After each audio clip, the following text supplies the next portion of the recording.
Welcome to Inside Auto Podcast, where we feature everyone and anyone you'd want to talk to in and out of the automotive industry.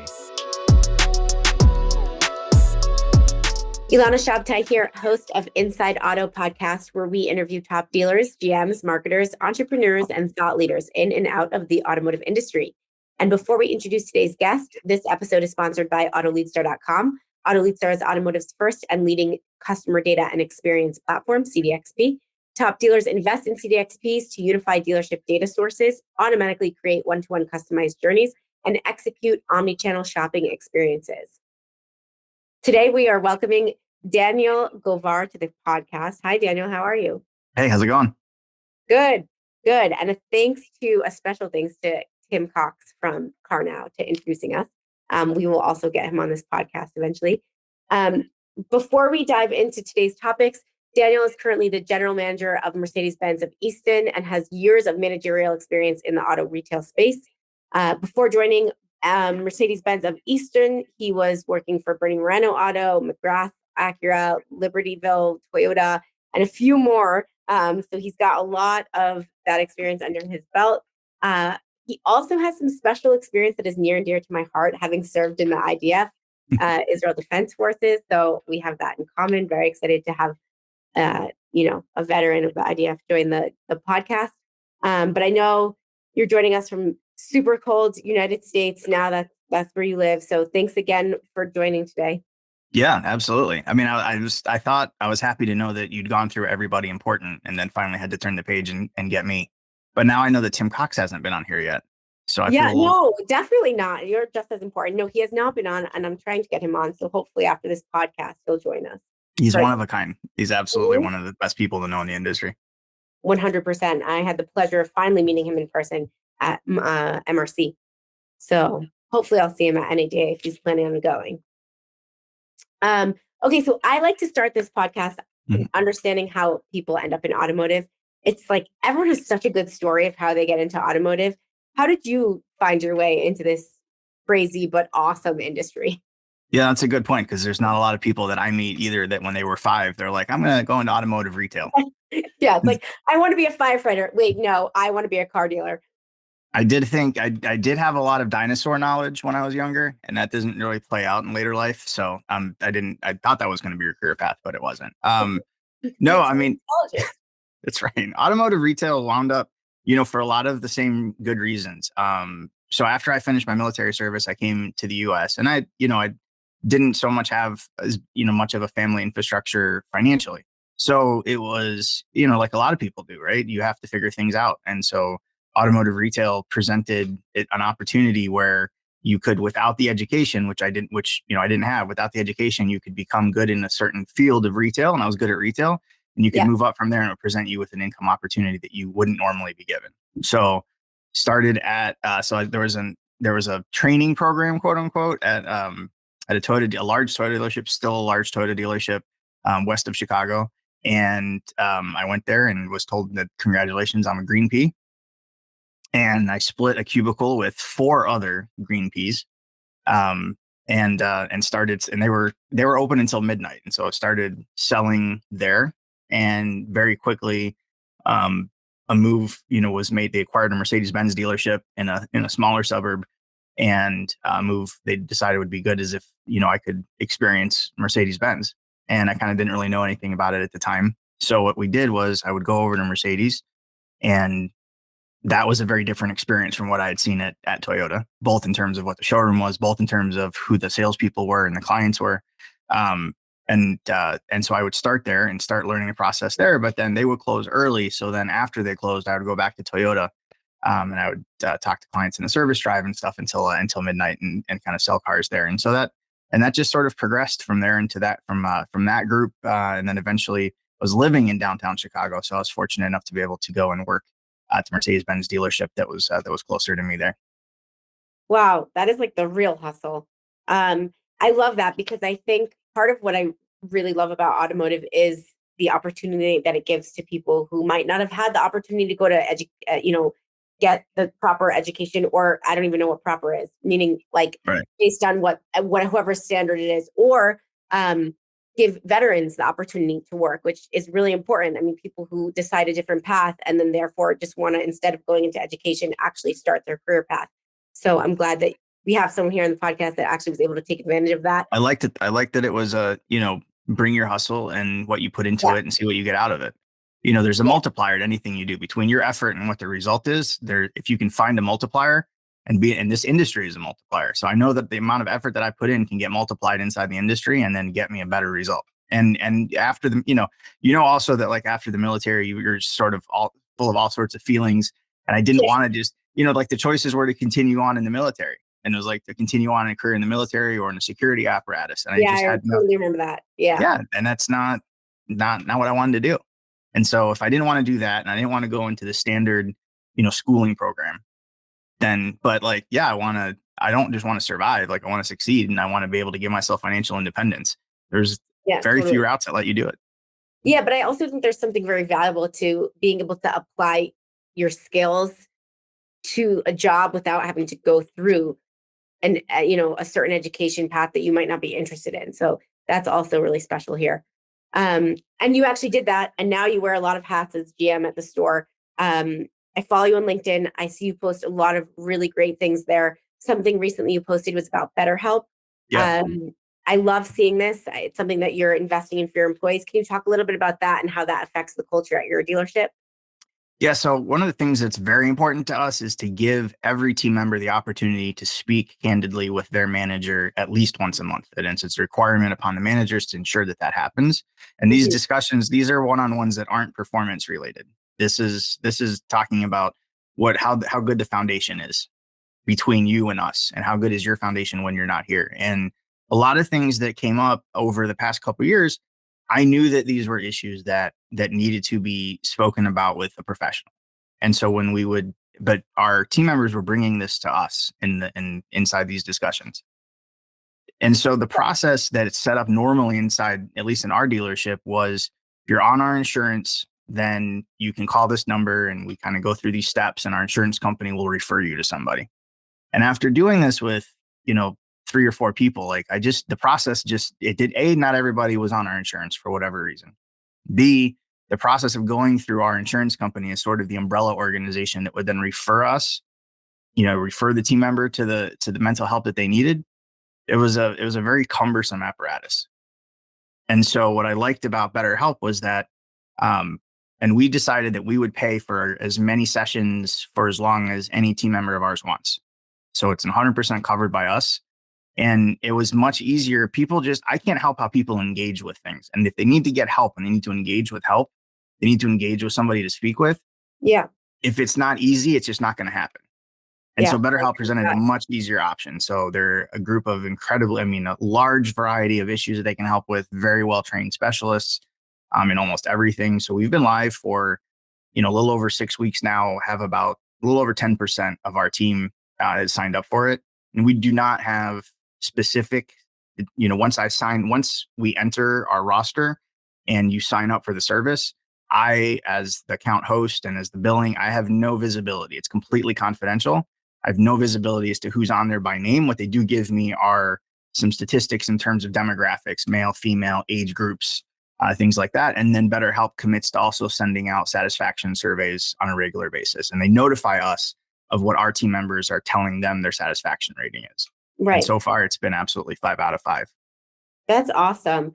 Do you see, I don't know, I know this is pretty new, but do you see an overall improvement in like mental health within the team, or you feel like that's going to take some time? There's definitely a few team members that have, and I only know because we've noticed, we mentioned to them that their attitude and their engagement has improved considerably. Mm-hmm. And they've come to me afterwards and said that they really appreciate me giving them, this partnership, and they don't, and they're not shy. Then the few that have come and spoken about it are not shy about it. And they said that like, this really helped me understand a few things, this going back a long time, before I worked here, and I was able to understand things better, and it's helping me clear my mind here, and it's helping me connect with my coworkers better. So the responses from even the people that have come and said, yeah, thank you for forming this partnership has been just tremendous. So yeah, it's something that people see and appreciate. We don't think mental health isn't something that we're going to that needs to be spoken about in hushed terms anymore.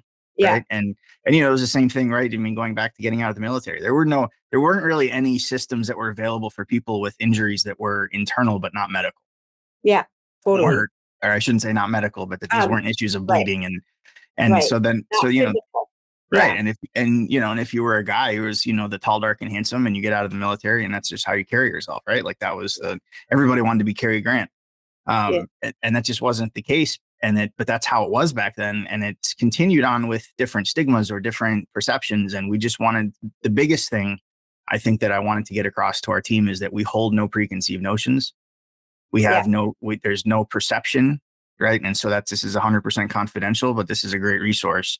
And if you want to use it, the place where you work supports that entirely and it won't cost you anything.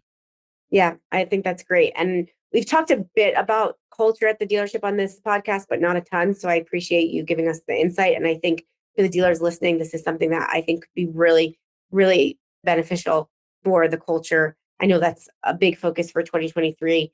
I've been reading a lot about it and talking to dealers about it. So that's definitely something that people should find, value in. Just shifting a bit, because I'd love to just talk a little bit about the marketing strategy in 2023. And I know that you do touch on this as well. Do you anticipate any changes in your dealership's marketing strategy for 2023 if you haven't started them already? I think we could there's probably a whole other multi-hour podcast about people describing what they think marketing is or what marketing is for them. Right. I think it's one of those things where it's We just didn't different. Go to the basics yet. Right. Right. So, we've done a few things that I think will start to bear fruit and things that we'll continue with. One of the things is we insulated our clients during the time where it was very common for dealers to charge over MSRP. And it's not that didn't apply even in our case, but we insulated our clients from that. So if you were a previous client of ours, you're able to order a vehicle and you're not paying over MSRP. And in some cases, our loyal clients that have purchased from us in the past also can receive market adjustment discounts and not necessarily adjustments that go up on those vehicles. And so we're seeing that being something that's bringing us back and that we didn't, have a lot of attrition in our previous clientele. We do a lot of experiential things, right? So if you're a client of ours, we want you to have access to a lifestyle that you would enjoy, right? So we always have, tickets on the glass for our Columbus Blue Jackets, tickets on the field for the Columbus Crew. We try and do a lot of things for our clients other than just give them a great place to experience the brand and for us to make sure that their vehicle is running in the best condition. We want them to know that as a client of ours, you have access to these things and we want to make sure that you're enjoying the whole life with us. That's awesome. And then we've always done very well transacting on social media. We've made a lot of great clients and made a lot of great connections through our social media. We want to, in the following year, we've made some investments both in personnel and equipment. And we really want to take our social media to the next level because and we're going to tie it into our web presence too. It's high time that our website on the front page should have our social media feed on there because it's how we communicate with so many people. And I don't know. And I just looked at it one day and I was like, I don't know why this is two separate things. I don't know why I have a front page on my website. I don't know why I have social media with so much content that we're continuing to update with and why these two worlds aren't married. So we'll at least start doing that. And I think that's something that we're going to definitely continue in for next year. Yeah. And especially with the next generation of buyers, it makes a lot of sense. That's where a lot of the brand is going to be. And the Gen Z buyers are all on TikTok and Reels. And I feel like, even for my brand too, it's something we talk about internally that we really need to make sure this social media is at the forefront of our brand because that's just the next generation. Make sure it's tied into your core strategy. You also spoke about the customer experience, which I think is really important. Even if it's not necessarily like digital marketing, but there is something marketing about it. It's more traditional. I think it's really important for dealers to be thinking about holistically, how can we make the customer experience amazing and something that you like, that you said that I really liked, which is also how can you experience life with us? Meaning you're not just buying a car, but this is actually a brand that you should be thinking about day to day. So I think that's super powerful. And then lastly here, any predictions for 2023, whether it has to do with marketing or not, that you think we're going to see here, or even in 2024, whether it's something about EVs or inventory, anything that you think that will be like a big change for us that we should we should watch out for? Yeah, I think we all kind of think about this every morning when we get up, right? And then, and every day we're trying to see our crystal ball. I think that what we're seeing already, and there's a great article, I think it was in Automotive News this morning, about who's going to blink first. Is it the OEM? Is it consumers? I saw that. Right. And so, what we've had for the past 2 years is we had a scenario, scarcity is something that drives a market, right? Scarcity is something that makes somebody want something. And so we had that in the last 2 years. But what was different too is what we had was it was a level playing field. In other words, we understood the scarcity and our consumers, our clients understood the scarcity also. Yeah. Typically what we're used to and what we're getting back to in automotive retail is we understand something and we'd like our clients to understand it the way we do, or vice versa. And it's not always the same playing field. What we've had in the last 2 years is we all knew cars were hard to get. Yeah. So if nothing else, we know already that not all cars are hard to get all the time. And as dealer, what's that? I was going to say, and even if they are, I feel like there's now a process in place for that. Right. I mean, as the industry, we know how to deal with it. Okay, there are these cars. It's harder to get those. How do we market those and how do we sell those versus other cars? And so the thing that we need to guard against, at least I know in my store, is we've had a lot of team members that joined us during the pandemic. And so the only type of automotive retail they know is the automotive retail that we experienced during the pandemic. And we tell them stories, and it's almost like, right, like Eliza Schlesinger with like the elder millennials, and we gather them around and like, let us tell you the days of True Car. And it's like, do you remember Auto Bytel? And it's like, that's, and they just kind of like look at us and they're like, okay, but now we want to make sure we like these new team members. And during the pandemic, we got new team members that wouldn't necessarily have come to us if automotive retail didn't look the way it did. So now that we have them, we like them, they're part of the team. Well, how do I make sure that they don't leave me? So the same thing there's going to be a big focus for us is going to be retention. Yeah. The big focus for us is going to be is not just retaining, but building loyalty with our clients, and also with our team. And I don't think manufacturers are going to be able to help themselves when they get to when we have issues of day supply. I don't know to say that every manufacturer is going to be as disciplined as we hope they would be, and as maybe they gave us some hope that they would be. And so if you're going to have an influx of inventory, client demand is going to waver a bit. How do then we control what we can control? How do we not lose our current clients, gain new ones, and make sure that the team that we built during the pandemic is the team that stays with us through next year?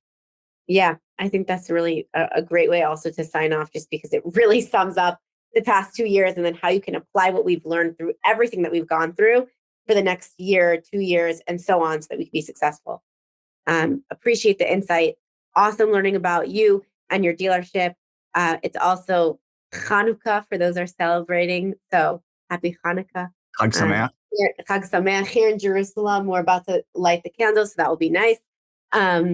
Also, we didn't say this, but you have a newborn, so congratulations on that. That's very exciting. Thank you. This is Inside Auto Podcast. You can find us on all your favorite podcast platforms. Thanks again for joining us, Daniel. Appreciate it. Thank you for having me. Thanks for listening to Inside Auto Podcast. Check out our other episodes with top entrepreneurs and industry leaders.